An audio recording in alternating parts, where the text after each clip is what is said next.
dans le cadre de la Fondation FIC et sur une proposition de Monsieur le ministre, voilà, Sabani, et qui nous propose de faire de ces rencontres un espace de débat, d'échange périodique pour inscrire cette réflexion sur l'Afrique dans la durée.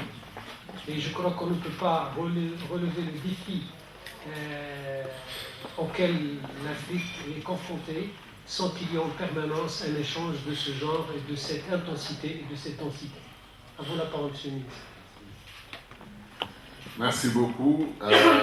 Chers amis, je suis très heureux d'être avec vous, d'être parmi des amis, des frères et sœurs qui partagent beaucoup de mes points de vue. Vous savez, c'est agréable de parler à des gens qui pensent un peu comme vous.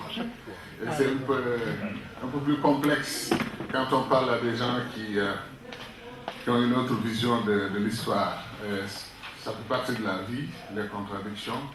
Mais là, je sais que je suis j'allais dire, un territoire conquis, mais parce que je parle à des amis qui pensent sincèrement qu'il est temps d'organiser ou d'intensifier la bataille pour la renaissance africaine. Il faut que je commence par le commencement en remerciant la Fondation FICR, notre frère Derouiche. Au Sénégal, on a des anciens Derouiches marocains qui sont devenus des derviches. Ça aussi, c'est les relations sénégal-maroc, très complexes. Des noms migrent d'ici et deviennent autre chose chez nous, mais l'histoire reste la même. Moi, j'ai fait l'inverse. Bon, très bien. Ça se voit d'ailleurs que tu es sénégalais. Alors, non, honnêtement, c'est la première fois que je vois une fondation ou un institut ou un think tank de réflexion des pays du nord du continent qui commencent leur première activité par une réflexion sur les relations entre le nord et le reste du continent, particulièrement entre le Maroc et l'Afrique, passé, présent et à venir. Notre frère qui a conçu ce forum est vraiment à féliciter. Il a marqué un coup historique que je trouve presque sans précédent, sauf quand même ce que Sa Majesté Mohamed V avait fait avec le groupe de Casablanca, qui est un exploit historique que personne n'a pu égaler, à mon avis, à ce jour. Donc, j'aimerais bien qu'on applaudisse et qu'on encourage notre frère et sa fondation et leur dire que nous qui sommes de l'autre côté, qui avons passé des années à mener la bataille contre la rupture artificielle qui a été créée en Afrique, entre ce qu'on appelle l'Afrique du Nord et l'Afrique subsaharienne. On nous a tracé une frontière tout à fait invisible et absolument inexistante entre le nord de l'Afrique et le reste de l'Afrique. Ils sont même allés jusqu'à créer le concept d'Afrique blanche et Afrique noire. Alors donc tous les noirs qui sont de ce côté-ci sont des blancs en principe, parce que vous faites partie de l'Afrique blanche. Et tous les Africains qui sont de l'autre côté sont forcément des noirs, même s'ils sont blancs, parce qu'ils sont du côté de l'Afrique noire. C'est simplement pour dire que l'anthropologie coloniale vous a porté un grand préjudice et il n'est pas acceptable. Comme disait Kwame Nkrumah, un des grands héros de l'Afrique et du combat pour la libération totale et l'unité de l'Afrique, Nkrumah, nos générations peut-être ne le savent pas, a même mené la bataille dans les années 50 pour qu'on nous rende toutes les îles qu'on a prises à l'Afrique, y compris les îles Canaries, y compris les îles de l'autre côté vers l'océan Indien. Vous voyez toutes ces îles qui entourent l'Afrique, qui sont devenues de souveraineté non africaine. C'est-à-dire qu'on nous a littéralement arrachés. Je ne veux pas lancer une polémique, mais au Maroc, chez nous, en terre africaine du Maroc, il y a ce qu'on appelle des enclaves européennes. Ça, c'est un peu dur à avaler. Et Nkrumah avait posé ce débat-là, que la reconquête du continent africain devait passer par la maîtrise de l'ensemble du continent, et y compris des possessions du continent qui sont un peu en dehors du continent africain. Si on réfléchit comme Nkrumah, on ne peut pas accepter qu'on ampute l'Afrique de sa partie nord-africaine. Ça n'a aucun sens. Un des plus grands historiens africains qu'on appelle le professeur Cheikh Anta Diop, qui a fait un excellent travail pour nous rendre notre histoire à nous autres Africains, avait dit quelque chose de fantastique qui n'a pas eu la publicité qu'elle mérite. C'est quand il disait que si on fait les comptes, 3 Arabes sur 5 sont des Africains. Donc l'Afrique a une plus grande part aujourd'hui de l'héritage arabe que le Moyen-Orient et la péninsule arabique. Pour cette raison, les Arabo-Africains sont des Africains qui sont chez eux avec nous en Afrique. Donc pour cette raison aussi, le combat pour l'héritage culturel du monde arabe est un combat qui intéresse le continent africain. La langue arabe est une langue africaine. Je me rappelle dans les combats de l'Union africaine, quand on disait que l'Union africaine n'a que des langues européennes et des langues étrangères, il est temps qu'on ait une langue africaine. J'ai contribué à ce combat pour qu'on ait le Swahili comme langue de communication, mais je rappelais toujours que c'est une erreur que de dire qu'il n'y a aucune langue africaine à l'Union africaine, parce que l'arabe était déjà une langue de communication à l'Union africaine. Donc sur toutes ces questions, je pense qu'il faut être extrêmement vigilant.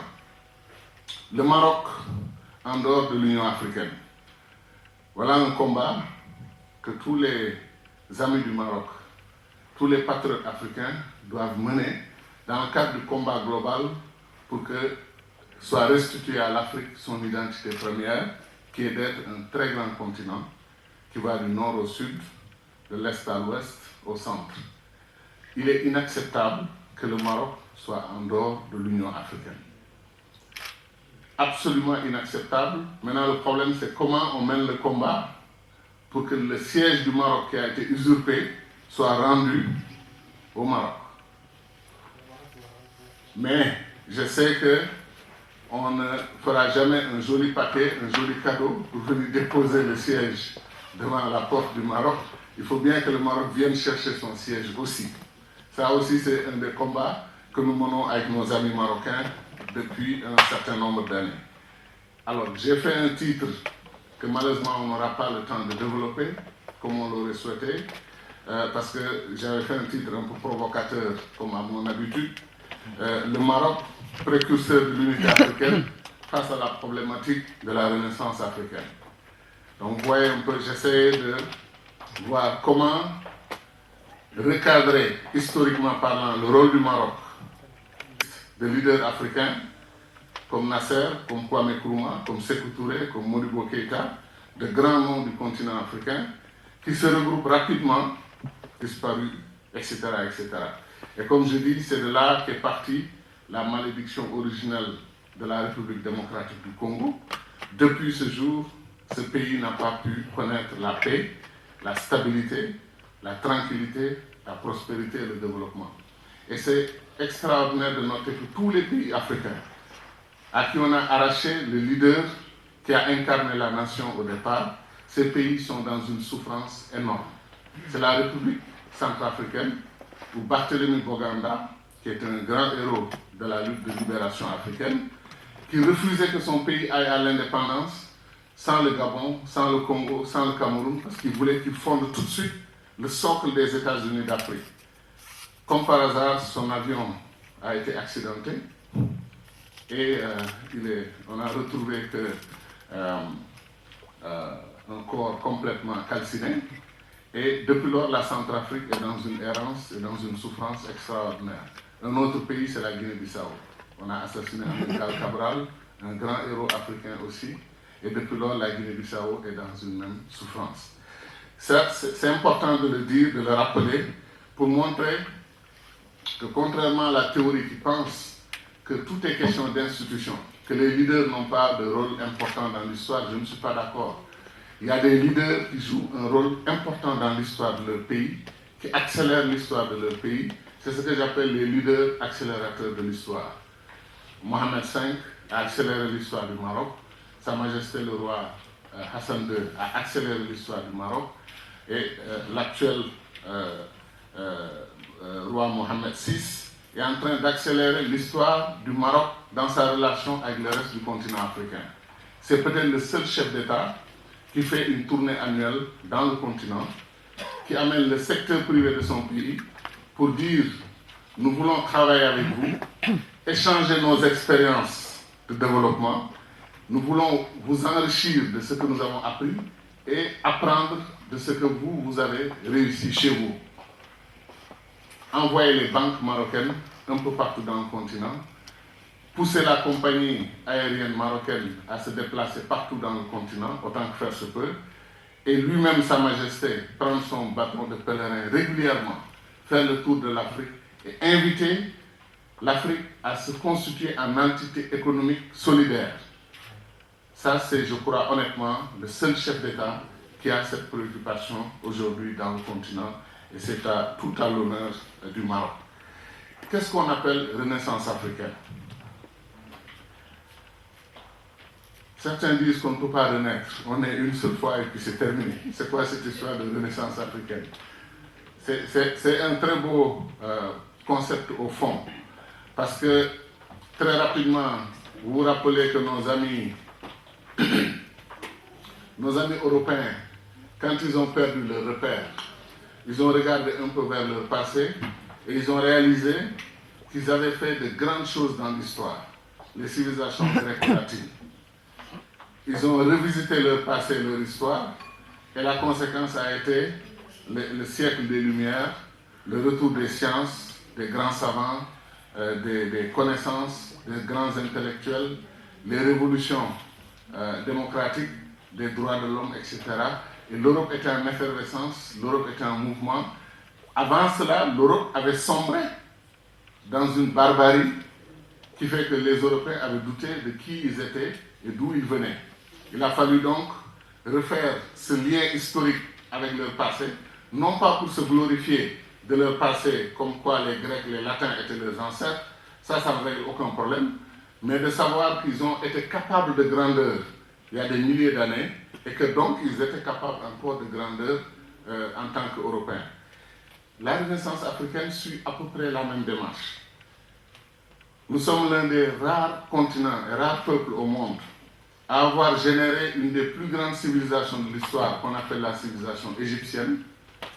Et parce que nous sommes dans une posture de faiblesse et de domination, d'autres ont décidé de nous proposer une lecture de la civilisation égyptienne comme étant une civilisation qui, par hasard et par accident, était en Afrique, mais n'était pas une civilisation africaine.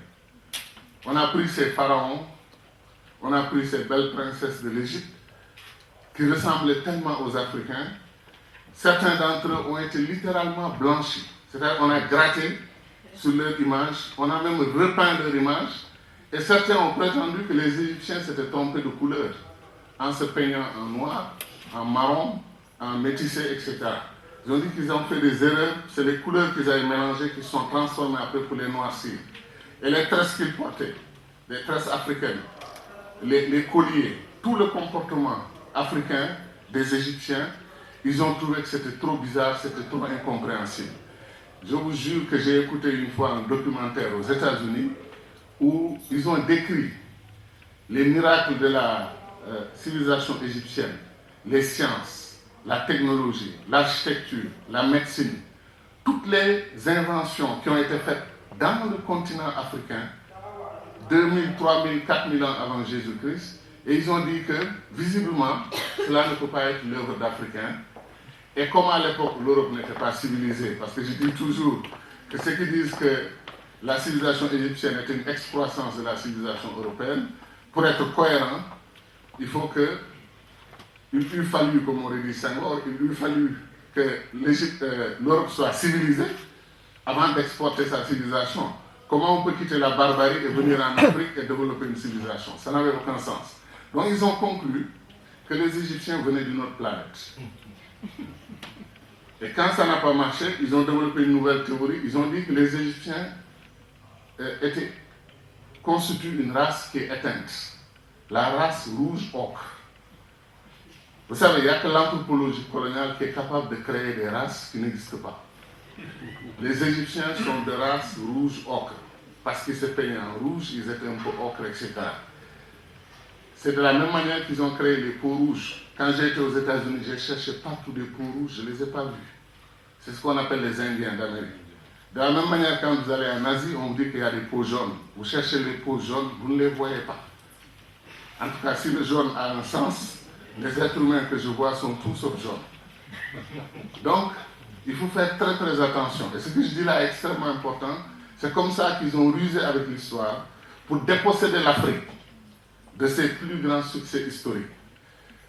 Ce n'est pas inhabituel qu'un peuple qui a atteint l'apogée, parce qu'il n'y a que Dieu qui est à l'apogée et qui reste là-bas, qui est capable de rester là-bas. Parce que c'est lui, c'est Dieu.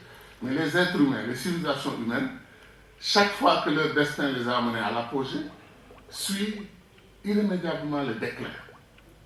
Et plus vous avez été très haut dans l'histoire, vous avez fait des pyramides très très élevées, plus votre chute est brutale et vous tombez même dans la barbarie la plus obscure. Les Africains qui ont fait ces pyramides sont allés jusqu'à oublier ce qu'ils ont fait dans l'histoire. Et ce n'est pas les premiers peuples à avoir même perdu la mémoire de leur passé. Il y a Heidegger, que vous connaissez, le grand philosophe, qui théorise l'oubli de l'oubli. C'est-à-dire on oublie quelque chose au point d'oublier qu'on l'a oublié. Et ça, c'est arrivé aux Africains. Parce que les Africains ne savaient pas d'où ils venaient, pourquoi ils ont quitté tous l'Est de l'Afrique. Ils ont envahi l'Ouest de l'Afrique, le centre de l'Afrique. Ils ont recréé d'autres civilisations et ils ont perdu la mémoire de leurs origines. Mais il est démontré que tous les Africains qui occupent l'Ouest, le centre et le Sud viennent de l'Est du continent africain. Les premières civilisations humaines, même le berceau de l'humanité, c'est démontré que c'est dans cette partie du monde. Donc, Cheikh Anta Diop nous dit que personne ne vous fasse croire que vous n'avez pas d'histoire, que vous avez surgi comme ça de l'obscurité noire, c'est pour ça d'ailleurs qu'on vous dit noir. Il dit que c'est faux. Vous avez été capable de grandeur. Vous avez créé les humanités égypto-nubiennes. Faites comme les Européens. Essayez de renouer avec votre passé, votre grandeur du passé, non pas pour vous en glorifier, mais pour vous rendre compte que vous avez été capable de grandeur, vous avez élaboré ces pyramides, vous avez élaboré cette belle civilisation pharaonique, et vous êtes capable de faire autant ou plus aujourd'hui. C'est simplement en termes de motivation et de réarmement moral qu'on insiste sur cet aspect. Parce qu'un peuple sans histoire, comme dit l'autre, est un peuple sans âme. Si on vous dit que vous venez de nulle part, que vous n'avez rien contribué à l'histoire de l'humanité. On avait tellement réussi cette campagne de propagande que de grands intellectuels africains comme Aimé Césaire ont pu écrire, nous qui n'avons inventé ni boussole, ni etc. Alors si les Africains ont inventé les pyramides, ils ont inventé plus que les boussoles. Mais ils étaient convaincus qu'on n'avait rien contribué à l'histoire, même pas une aiguille. Voilà donc le combat pour la renaissance africaine. C'est un combat extrêmement important qu'on ne doit pas négliger. Mais ce combat ne peut réussir en Afrique aujourd'hui que si on règle la question de l'unité africaine. Léopold Sédar Senghor, premier président du Sénégal, a été outré quand les Africains ont formé de grands blocs. Nous, en Afrique équatoriale, en Afrique occidentale française, nous avons vécu 45 ans sous le même commandement, le même gouverneur général, la même administration, et nous avons vécu, travaillé ensemble, nous sommes allés dans les mêmes universités, nous avons développé une fraternité entre Dahomeyens de l'époque, voltaïques, sénégalais, ivoiriens, soudanais, ce qu'on appelait les Soudanais devenus les Maliens. On n'avait aucun problème. Houphouët-Boigny était chez lui au Sénégal, Senghor était chez lui au Dahomey. Et nos amis français, quand le mouvement de l'indépendance a commencé, ils ont compris que si on laissait ces gens dans cette forme d'organisation, ils allaient être une puissance mondiale très rapidement. Et ils ont décidé de découper en petits territoires le Sénégal, la Mauritanie, le Soudan, la Guinée, etc., etc. Et ils nous ont laissé ces entités que nous estimons ne pas être viables. Ils nous ont laissé des entités difficilement viables, disons. Et depuis lors, nos pays sont dans une souffrance énorme. Aucun des pays légués par le système colonial en Afrique n'a réussi à résoudre ces problèmes de développement, ces problèmes d'agriculture, d'infrastructures, d'éducation, de santé. C'est-à-dire que le bilan est extraordinaire. Le résultat, c'est quasiment zéro. Bien entendu, il y a quelques pays qui font une exception extraordinaire, comme le Maroc, dans le domaine de l'agriculture. On m'a dit, et c'est des chiffres que je cherche à confirmer pour pouvoir les utiliser dans mes conférences, que quand le Maroc reprenait sa souveraineté totale et entière du protectorat, il n'y avait qu'un embryon d'université au Maroc. Le Maroc importait quasiment toute sa nourriture. Le Maroc n'avait pas d'infrastructure sanitaire. Quand le roi Hassan II a terminé, quand il a été rappelé à Dieu, il a laissé au Maroc plus d'une vingtaine d'universités, dont des universités de classe internationale. Il a laissé des hôpitaux, de grands centres de santé de classe internationale. Le Maroc était devenu autosuffisant au plan alimentaire et même exporté de la nourriture. Je trouve que c'est des critères d'appréciation extrêmement simples, mais extrêmement clairs. C'est-à-dire, quand un pays achète toute sa nourriture à l'extérieur, sa souveraineté est compromise. Quand un pays dépend de l'extérieur pour éduquer ses enfants, sa souveraineté est compromise. Quand un pays se soigne à l'extérieur, sa souveraineté est compromise. Le Maroc a fait des avancées géantes, et ce qui est extraordinaire, c'est que le Maroc ne s'en glorifie pas, et le Maroc semble penser que c'est encore insuffisant, qu'il faut faire beaucoup plus, qu'il y a encore un long chemin devant, n'est-ce pas? Donc, c'est pour dire que, après avoir réussi la balkanisation de l'Afrique, ils nous ont laissés dans l'état actuel. Vous connaissez les chiffres, et ce n'est pas la peine de trop insister.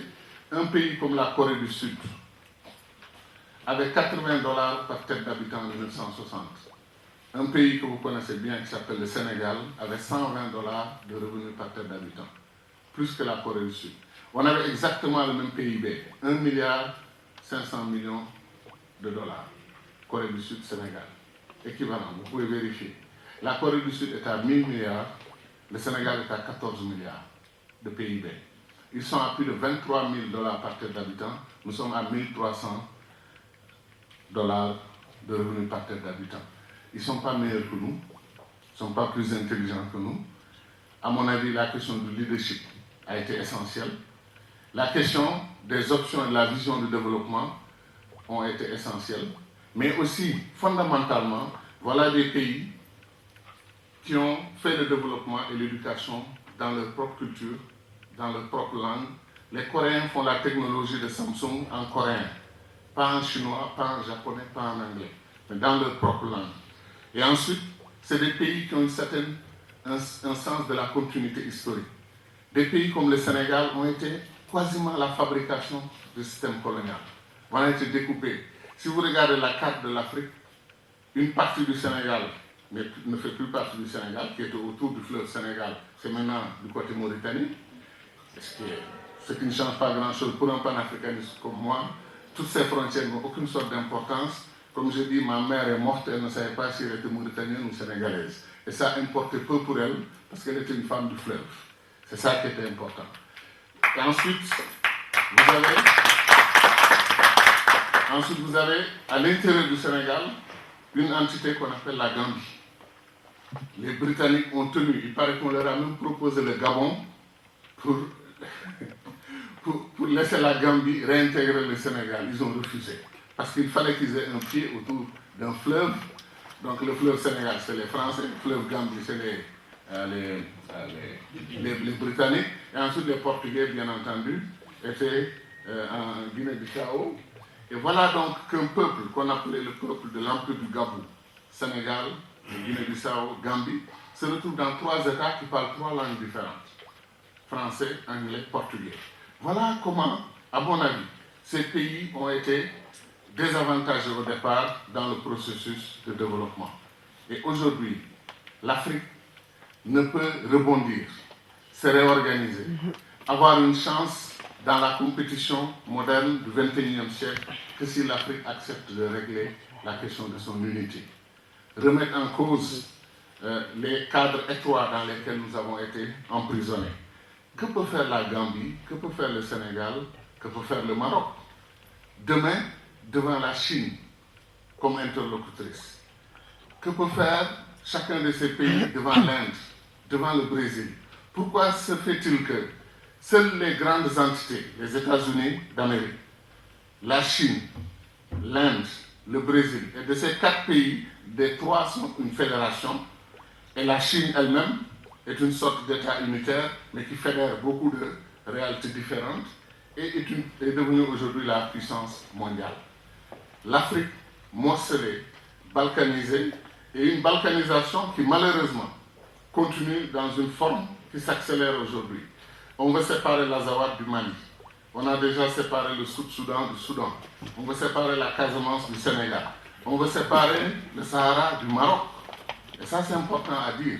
Nous sommes contre l'idée même de débattre de la marocanité ou non du Sahara. Pour nous, c'est une question qui est réglée. Et je l'ai toujours dit sans aucune méchanceté à des amis qui ne partagent pas mon point de vue. Je leur dis, ne soyez pas fâchés contre les Sénégalais, parce que pour eux, parfois la frontière du Maroc vient jusqu'au Sénégal. Donc ils absorbent, ils prennent tous ces pays, ils prennent tous ces espaces en chemin. Les Sénégalais ont toujours pensé qu'ils avaient une frontière commune. Moi, je suis du nord du fleuve Sénégal. Tous mes ancêtres ont inventé un ancêtre marocain. Tous. Chaque grande famille, Halpla, prétend que son ancêtre fondateur est du Maroc. C'est ça le lien historique qu'il y a entre ces peuples qui ont vécu dans cette zone. Donc pour nous, le Sahara est marocain. Et ce ne doit pas être l'objet de querelles, de continuité, de batailles qui ont retardé l'Afrique. L'Afrique n'a pas besoin de plus d'États pour se développer et être prospère. L'Afrique a besoin de s'unir. L'Afrique du Nord peut être une entité, l'Afrique centrale peut être une entité. Une des entités les plus riches d'Afrique, c'est d'ailleurs l'Afrique centrale, comme vous le savez. Or, diamant, pétrole, cobalt, coltan. Et aujourd'hui, un des minéraux qui passionne le monde, c'est l'uranium. Et ils en ont en quantité. Et ce qui est étonnant d'ailleurs, c'est que tous les grands pays d'Afrique qui ont beaucoup d'uranium ont la guerre à côté. Ça aussi, c'est un problème qu'il nous faut prendre à bras le corps et il faut absolument y réfléchir. Donc, je voudrais encore une fois lancer un appel. Menons la réflexion sur la renaissance africaine, la réflexion sur l'unité du continent africain. Dieu aime l'Afrique. Nous avons souffert de l'esclavage. Nous avons souffert de 500 ans d'esclavage et de plus de 100 et quelques années de colonisation. Tout le monde pensait qu'on allait connaître une crise démographique extrêmement grave et que l'Afrique allait se dépeupler. Aujourd'hui, nous sommes 1 milliard d'Africains. Dieu merci. Et dans 20 ans, il paraît que nous serons 2 milliards d'Africains. Nous sommes 1 milliard d'Africains sur un continent qui fait 3 à 4 fois la Chine. Et la Chine fait 1,5 milliard. Personne ne se préoccupe de la Chine, mais on dit aux Africains, faites attention, vous êtes trop nombreux. Nous ne sommes pas trop nombreux. Parce qu'en plus, Dieu ne nous a pas donné que des ressources humaines, il nous a donné des ressources naturelles. 1/3 des ressources naturelles du monde connues sont en Afrique. 1/3. Et je suis sûr que quand on va finir de découvrir l'ensemble des ressources, on pourrait même peut-être avoir 50% des ressources du monde ici dans le continent africain. Donc, chers amis, Dieu a fait sa part. À nous, Africains, de faire le reste. Les divisions artificielles entre l'Afrique du Nord et le reste du continent sont inacceptables. Je salue personnellement le fait que l'un des pays d'Afrique du Nord qui pratique le concept de sa profondeur africaine s'appelle le Maroc.